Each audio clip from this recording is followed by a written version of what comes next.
First case this morning is Wayne Slaton et al. Versus Michael A. Pizzi et al.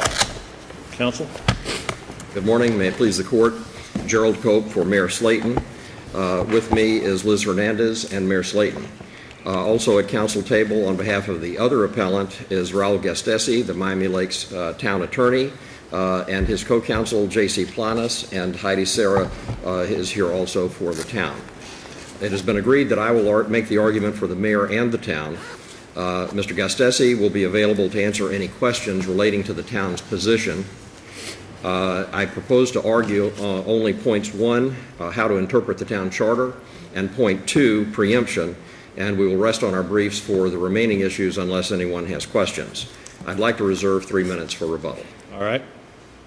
First, we ask the court to reverse the trial court's interpretation of the Miami Lakes Charter, where the court said the charter did not cause Mr. Pizzi's term to come to a close. Respectfully, that is contrary to the language of the charter and to the Florida Supreme Court's order in Pizzi v. Scott. In Pizzi v. Scott, the Supreme Court said, during petitioner's suspension, the town held a special election for mayor in accordance with the requirements of the town charter. The permanent replacement mayor assumed office on October 8, 2013. But that issue was not before the Supreme Court, was it? Your Honor, the question of how to interpret the town charter was before the court. Well, the issue was, in my view of the record on the briefs and those before the Supreme Court, that the issue was whether or not under 112 the governor was required to revoke the suspension. That is correct. So how did the other issues get before the court? As a collateral matter? It's intertwined with the issue that was before the court. Remember, Governor Scott is responsible in the first instance for the interpretation of 112.51. Governor Scott's submissions to the court said point blank, look, the town charter provided that Mr. Pizzi's term expired by virtue of the vacancy provision. It is my position as governor that the question of lifting the suspension and reinstatement are totally intertwined and linked, and that if Mr. Pizzi is not entitled to reinstatement, which implicates the reinstatement provision of the charter, then he is also not entitled to have his suspension lifted, and that, of course, was a position that picked up 2 votes of the Florida Supreme Court.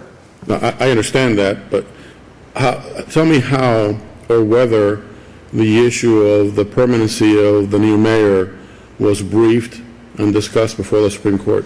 It was briefed by the governor in support of his position. In his response to the petition. Yes, Your Honor. And the point I'm making is that was there a counter petition by the governor, or was he simply answering the petition filed by Mr. Pizzi's counsel? Initially, he filed a response without being ordered to file a response after the mandamus petition was filed, and then subsequently, after further consideration, a further order was issued narrowing the issue that the court wanted the governor to address. But my point is that in order to determine whether these 2 pieces of 112.51 could be pulled apart, you had to at least understand what it was that the charter did. And in that respect, I submit that the court did read the terms of the charter, and in sentences 3 and 4 of their order said, here's the deal, here's what has happened under the terms of the charter, and then they went on to say that Mr. Pizzi was entitled to partial relief, and the relief he requested, by way of having the suspension lifted. But whether that is considered to be essentially precedent or holding, or whether it's considered to be dictum, as the plaintiffs maintain, this court's decisions and other DCA decisions say that even if it's dictum, it should be treated as persuasive authority. What the point I'm making is that whether you start with the Supreme Court's order or you just look at the language of the charter itself, these are not long provisions, sub 3, sub 4. If you look, and this is on page 6 of our reply appendix, if you look at sub 3, which applies where the mayor has less than 6 months to go at the time of the suspension, you'll see right in the middle of that section that it says, if the elected mayor shall be returned to office, he/she shall automatically resume the duties of the office for the remainder of the term for which elected. All right. That's on the suspension of less than 6 months, correct? Correct. If at the time of the suspension, you have less than 6 months to run in the term. That's the way the charter is written. But that cannot end the term of the mayor who has been suspended, can it?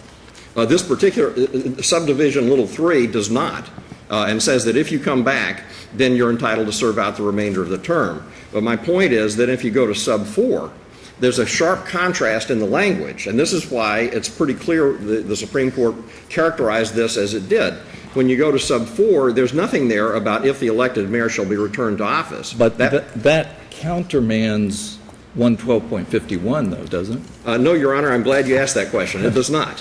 Well, let me ask you to look at sub 5, because we don't see that much in the briefs, but 5 is the sort of flip side of what happened. It applies if he had been convicted. And it says that if the municipal official is convicted, the governor shall remove such municipal official from office. Shall remove such official from office. Now, does that not mean that the office, he was still in office, just suspended? No, Your Honor, respectfully, it does not, because you then have to go over to sub 6. 112.51 does not purport to exhaust the universe or all of the possibilities here. If you look both at sub 3 and at sub 6, sub 3 makes reference to other authorities, which in this case would be the town charter, and 112.51 does not contain its own definition of expiration of term. For length of term and expiration of term, you have to look at the operative documents, if there are any, and there are in this case, which is the town charter. Our point, moving from the charter interpretation over to the preemption issue, is that under the Municipal Home Rule Powers Act, there is express authority for a municipality to adopt a provision of this type, and that's in 166.021. When you read, it's about the third sentence down, there's a list of things which a municipality is not allowed to do unless they have a referendum. But you can do them if you have a referendum, and those include any provision in a town charter that affects the terms of elected officers or the manner of their election. And that's exactly what this vacancy provision does. It says that if you've got 6 months or more to run at the time of the suspension, then the vacancy provision that kicks in is the one that calls for the election of a new mayor. And just by the plain words, the sub 4 and sub 3 of the charter are worded quite differently. Our point is that under the Municipal Home Rule Powers Act, the town is given express authority to adopt measures in its charter. Specific provision, is that, Mr. Cope? That would be in 166.021. It's the Municipal Home Rule Powers Act. I understand what. And it's in, if you start at the bottom of page 10 of our reply appendix. All right. And there are 2 points to make. One is at the very, very bottom, it says, however, Just what provision is it? 166.021 what? Sub 4. Sub 4, all right. And the first sentence, let me start with the first sentence. The first sentence says that that act, which has equal dignity with 112.51, this is another state statute, says that this section is to be construed so as to secure for municipalities the broad exercise of home rule powers granted by the Constitution. So in Miami Lakes, if you are indicted and there is more than 6 months left in the term and there is a special election, it doesn't matter what happens vis-a-vis the underlying criminal charge. Yes, Your Honor, that's correct. That's what the charter says. And But the problem from a policy perspective only, the problem with that is that the term of an elected official could be permanently affected by any prosecutor, any federal or state prosecutor who wishes to file an information or indictment and take more than 6 months to prosecute the case. We need to tell, Chief, we need to tell our audience not to be gesturing or nodding their heads. Yes, please. Please. If there is, there shall be no gesturing or any other indication at all in this courtroom, and if there is, you will be escorted out. We're glad you're here, but we just need to Thank you, I sir. probably forgot my question now. Your Honor, Do you Your remember Honor's it? question was, Policy. at least as I From a policy understood. perspective, any prosecutor, state or federal, could affect the term of an elected official simply by filing an information or an indictment. And we all know that those are filed in good faith, or should be filed in good faith. And if the prosecution takes longer than 6 months, that person's out of office no matter what happens Well, Your in the Honor, prosecution. Your Honor, I understand the question. My responses are, in the first place, the question of whether it's a good policy or a bad policy is ultimately a question for the electors of Miami Lakes. Sure. Because, as I said, And the electors of the state of Florida, when they approve the Constitution, and the legislature, when they enact their laws as well, I think. I agree with that. But the narrow point we were going to is, the plaintiffs are arguing that this provision is preempted and not improper and is inconsistent with state law. My argument is they're incorrect. 166.021 is an express grant of authority to have charter provisions that do this. But if I can move, so the question is it a good policy or bad policy? As long as it's not in conflict with 112.51, then the electors of Miami Lakes are allowed to adopt it, even though others may think it's a bad idea. Let me follow up on that. Okay. Let's talk about follow up on preemption, okay? With respect to the ordinance on which you put a lot of weight. I'm not leaving. With respect to the ordinance speaks in terms of a vacant position. It speaks in terms of an unexpired term, and it says at the last sentence, no temporary council appointment shall be made. Yes. It strikes me that the word vacant position in particular is derived from or follows out of section 112.151. Would you agree with that much? There's vacancy discussed in 112.51 and vacant position. No, Your Honor. Where it comes from in Miami Lakes, if you go to the previous page, it's page 5 of the reply appendix, right up at the top. Vacancy is a term actually defined by the charter. As lists including a suspension. Yes, Your Honor. All right, that's fine. That's exactly how this entire vacancy provision got triggered. I understand. All right. So then if we move up to the statute, Yes. You're correct, the charter does speak in terms of a vacancy, a suspension being a vacancy.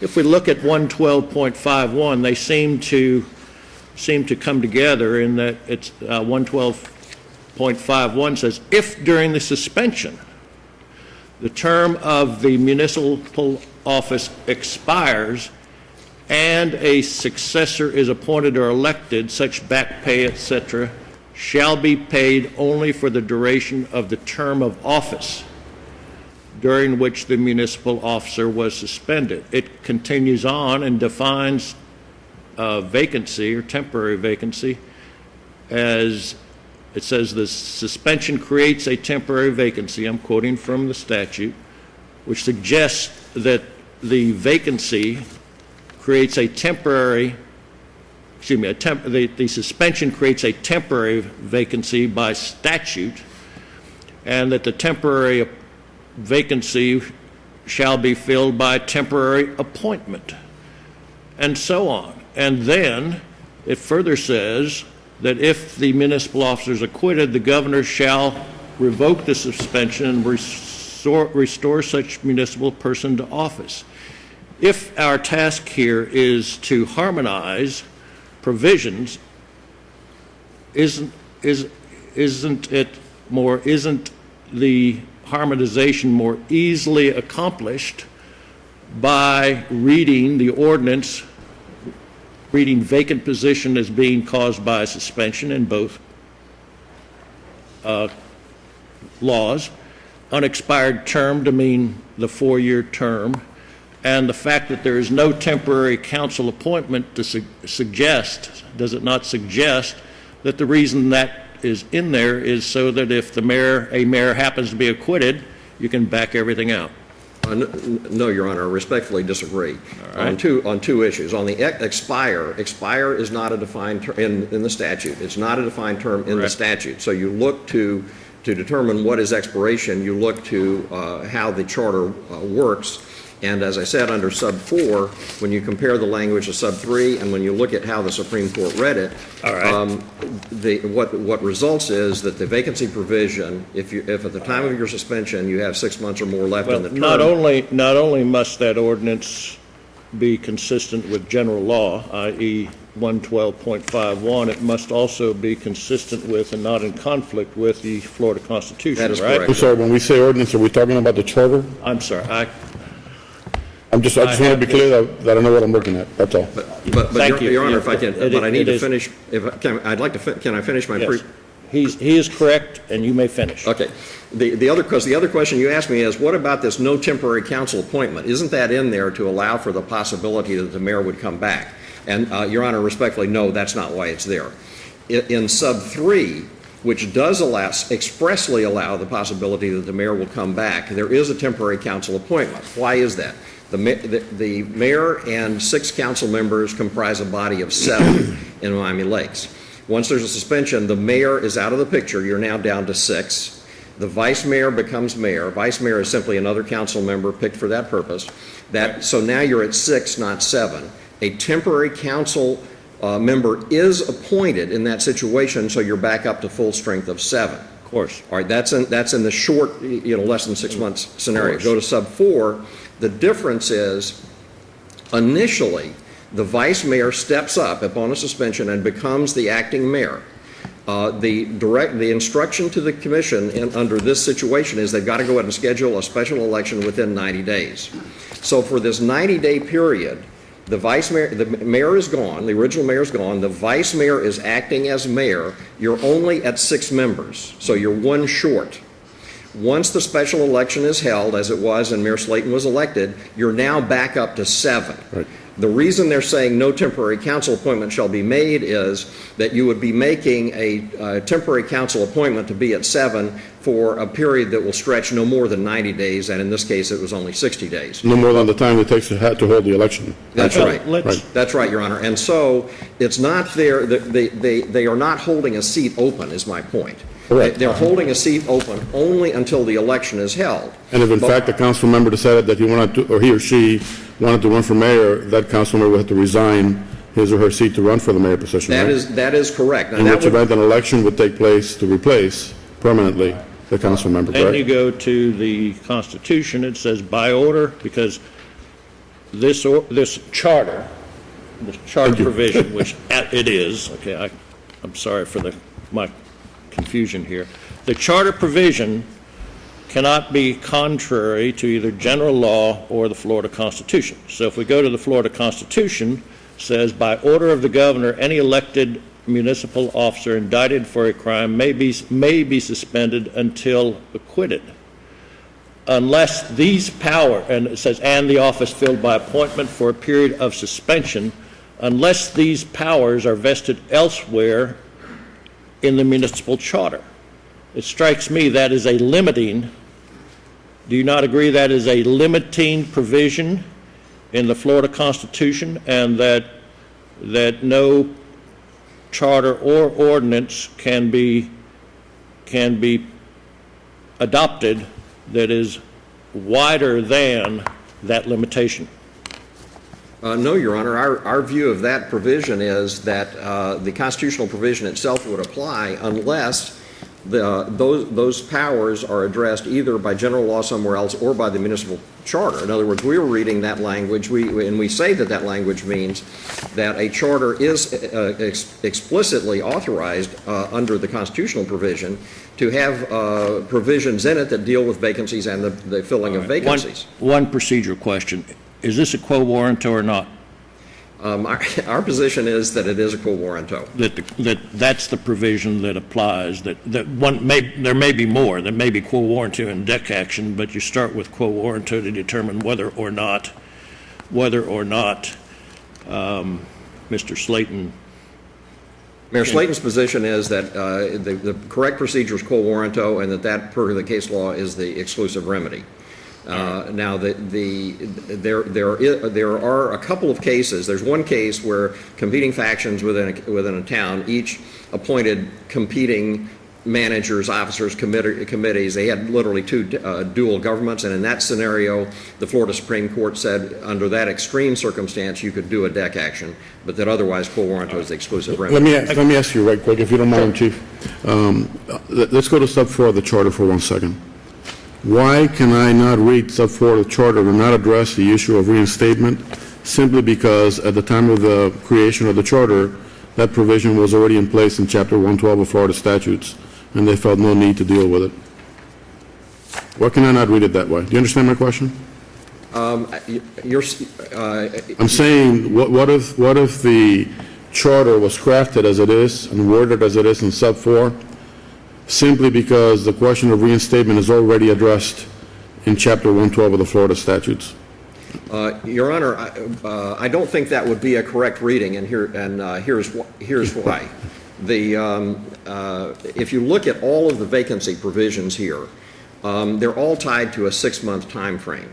It's very clear that a policy decision was made, which one may agree with or disagree with, that where there's a vacancy, because remember, suspension is merely one of several ways you could have a vacancy, that if there were a short term left, basically 6 months in a term, the town was okay with an appointee, an interim placeholder until the term ran out. And because this 6-month provision is not just in the mayor's position, it's also in the council members. But going beyond 6 months, it's very clear from the language that what the town had in mind is that if this is going to be a longer term vacancy, and at the time of this suspension, Mr. Pizzi had 3 years left to run, that the town wanted certainty about who is really occupying the position. And so I would only agree with you to the extent that it can be said that it's either clear as mud or that it's clear because there's no provision in the charter that deals with the issue of what happens when the indicted mayor is acquitted if someone has been elected after 6 months. There's no clear provision. Would you agree that there's no clear provision? Your Honor, we think it is clear when you juxtapose the sub 3 and the sub 4. And the reason I would argue against the town drafters, because this was, they had charter review commissions, it was all very thoroughly done in 2000. The reason I would argue against that is that in sub 3 they specifically say if the elected mayor shall be returned to office. And it would be an unusual drafting methodology if the drafters said, well, we won't really discuss this because we think 112.51 will kick in the case of a gubernatorial suspension. Since they did specifically address it in sub 3, we read this to say that in sub 4 it was intentionally excluded, not just for gubernatorial suspensions, but for all vacancies. And that this is intended to be a generic provision providing for an election if it's the term of the mayor and 6 months or more left in the After the suspension but before the election, isn't it the case that the town attorney told the council members that they would have to resign? Because if you've been elected to mayor, you lose that seat because he would automatically get it back if there Your was Honor, an it is correct. It is And that was a true public meeting? statement that the predecessor town attorney made those statements in the town council meeting. The authority which we have cited in our brief is that the town is not bound by the erroneous legal statement of its attorney. That's the State Department of Revenue case and the Council Brothers case. And I should also say that as to Mayor Slaton was not on the council at that time. He was there in the audience, but this was not even advice to him, and his sworn answer to the show cause on quo warranto specifically asserts that the advice that Mr. Geller, the predecessor attorney, gave was incorrect, and that Mayor Slaton did not run for a temporary office. All right. Thank you, counsel. Thank you very much.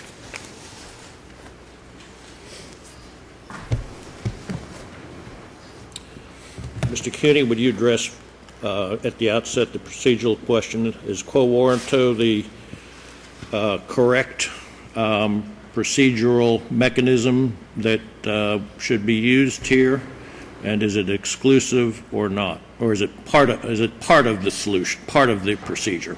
Good morning, Your Honors. We do believe and offered the lower tribunal the view that quo warranto was one of the available remedies, pitting Michael Pizzi in his position as mayor against Wayne Slaton in his position as mayor. We disagree with the lower tribunal that quo warranto was not available as a remedy.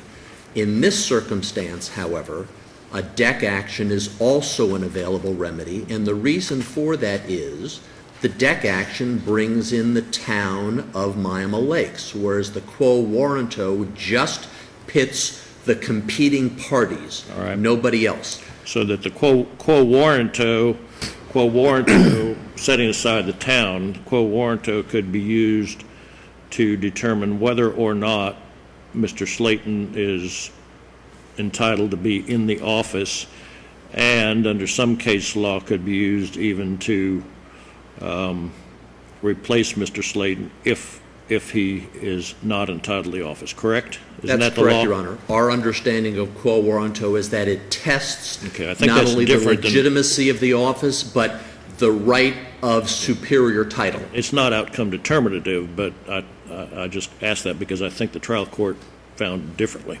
The trial court preferred the remedy of The deck deck action, finding that because both individuals did have an election, there was a right for both individuals to have that position. She did not see it as the vehicle to test which one had the superior right. All right. And we Thank you, think sir. that was an incorrect or inexact evaluation of QW. But there's no counter appeal here, right? There is not, Your Honor. We believe as So that's the really not an issue for us to even... It's not an issue. The remedy here is available on the deck action. It's available under quo warranto, and as the court knows, the deck action includes the underlying due process issue as well.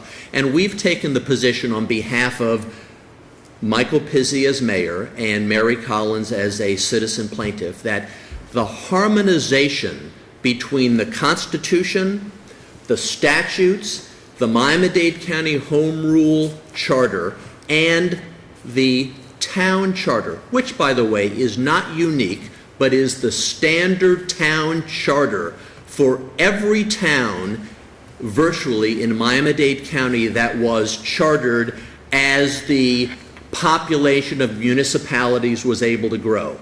Pinecrest, town of Miami Lakes, Palmetto Bay, all of those new towns have the same provision. That's the standard provision from the Florida Council of Counties. Was that the same provision in the city of Miami's charter? No, the City of Miami Charter is slightly different, but it also does not include language that defines term differently, and it also does not include language that says the acquitted person comes back or doesn't come back. It's silent, as is this town charter. And obviously, I asked you that question because you cited the Spence Jones as one of the cases. We have cited Spence Jones, and we believe Spence Jones, from the point of view of the law applicable to this case, is on all fours. The critical aspect of Spence Jones is that the court made clear that Spence Jones, having been elected, was still the legal title holder, but was not able to execute the duties of office for the entire time of her term. Although the issue there was a little different. It wasn't about her resuming office. It was about her completion of the full term, essentially, and not being eligible for a third term. We recognize that there are distinctions, but in terms of the principal aspect of what is the effect of a governor's suspension, and let me remind the court, this is a governor's suspension. It is not a town of Miami Lakes suspension. It is not any action taken by the town of Miami Lakes. We've taken the position that this matter, in harmony with the Florida Constitution and statute, is quite clear. We sought to undo the one act that empowers this litigation. That was the temporary suspension. We did undo that act. So why would you not? I think it was Justice Kennedy's dissent that that said that revocation and reinstatement go hand in hand in Chapter 112.51, or 051, is it? 112.51. Why would you not have dealt with the whole thing right there before the Supreme Court? Two reasons, Your Honor. First, it was not appropriate in a mandamus against the governor. Remember, original writ of mandamus is only available against a constitutional officer, the governor of the state of Florida, the only party. The only action the governor took, executive order, the only action was to temporarily suspend. But could it not be said that 112.51 creates essentially a ministerial duty for the governor to revoke suspension and reinstate? But what the governor did not do was remove Mayor Pizzi from office. All he did was suspend. And that's all we were seeking to have him do is acquittal, undo, go back to the status quo. Except that the executive order did say that he is prohibited from carrying out the functions and duties of the office. Exactly Which as seems to happened be, in Spence-Jones. right. He still holds the office, and remember what it says, until further executive order. We got that further executive order. The Constitution and the statute both seem to say that if you are suspended, if somebody is suspended and then acquitted, I'm speaking pretty generally here, suspended and acquitted, that the governor shall reinstate the official. For example, if we just look quickly at the Constitution, it's in the Constitution, it says, well, it's in the statute, it says shall be reinstated. The governor shall, 112.516 says, if the municipal official is acquitted or otherwise cleared, the governor shall forthwith revoke the suspension and restore the municipal official to office. Perhaps arguably, that might be part of a mandamus, but you're telling me you did not file a quo warranto up there. Is that correct? Your Honor, we filed a writ of mandamus only. That's all you filed. And the mandamus couldn't reach to a municipality. It could only reach to a state officer, a state agency, not to a local agency as a jurisdictional matter. So That's correct, Judge. So you got limited relief, and it may just be restraint by the governor and the Supreme Court, recognizing that if there is a reinstatement or a declaration of reinstatement, that it would be enforced here. I mean, heaven forbid that somebody has to issue an order and send the sheriff out to enforce it, but that's how it would occur, and that's why they've talked about this is a local action. No doubt, Your Honor. No, you had. I mean, this is procedural. You had a state officer before you. You had the governor of the state of Florida. Yes, sir. And you did accomplish. You obviously accomplished something through mandamus. It seems to me the Supreme Court could have looked at it, if not mandamus, looked at it for what the petition should be. We do that all the time, and they do too. It's possible, Your Honor. I do want to focus the court on But I know we're the off topic a little bit. Not much, but a little bit. It certainly is relevant to the procedural posture.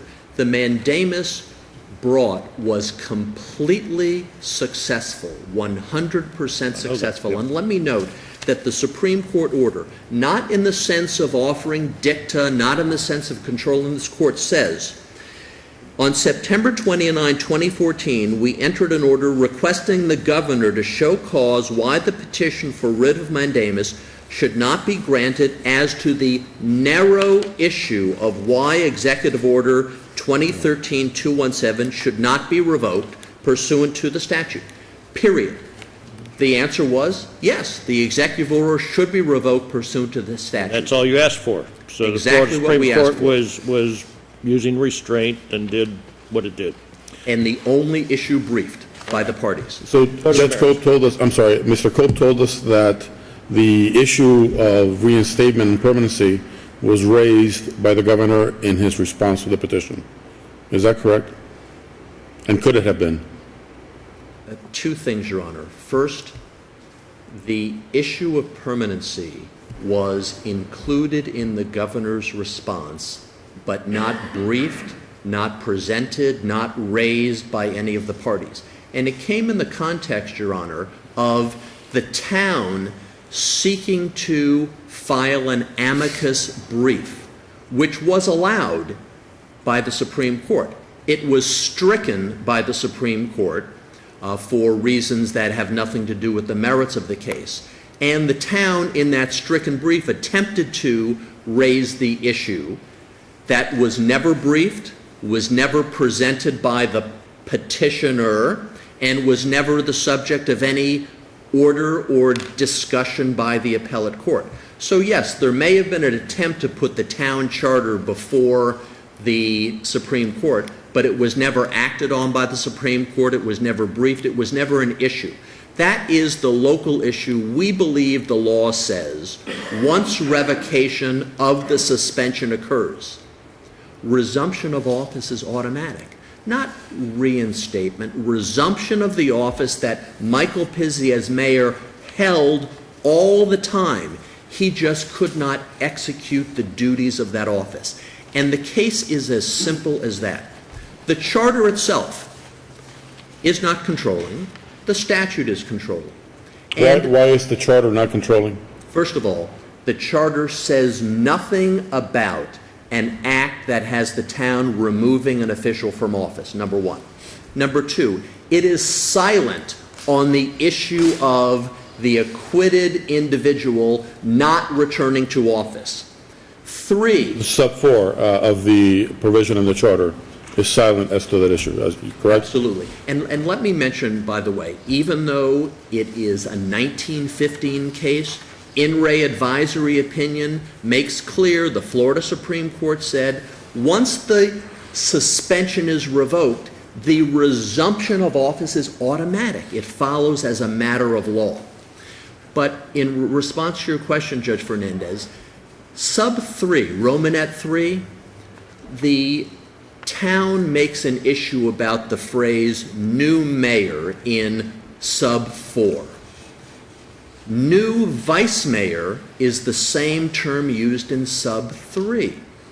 And the reason sub 3 has a specific provision about the returning back is, if there was no such provision, there would be one extra person on the council. The mayor, vice mayor, who assumed office by title of office, would have been out of office because there would have been no office for that vice mayor to return to. But sub 4 is a Florida resign to run election. All elections under Florida are governed by resign to run. There is no backtracking of a person who has an office by virtue of holding their previous office. It is somebody affirmatively saying, I choose to ask the people of Miami Lakes to allow me to run in this special election.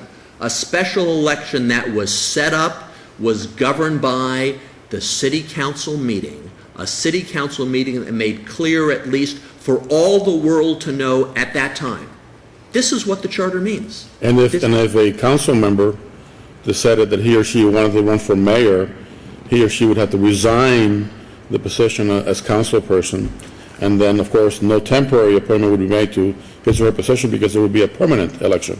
That's for that correct. position, correct? And that person, when the acquitted mayor is ready to resume office, that person has no office to return to because they resign from that office. Michael Pizzi did not resign from any office.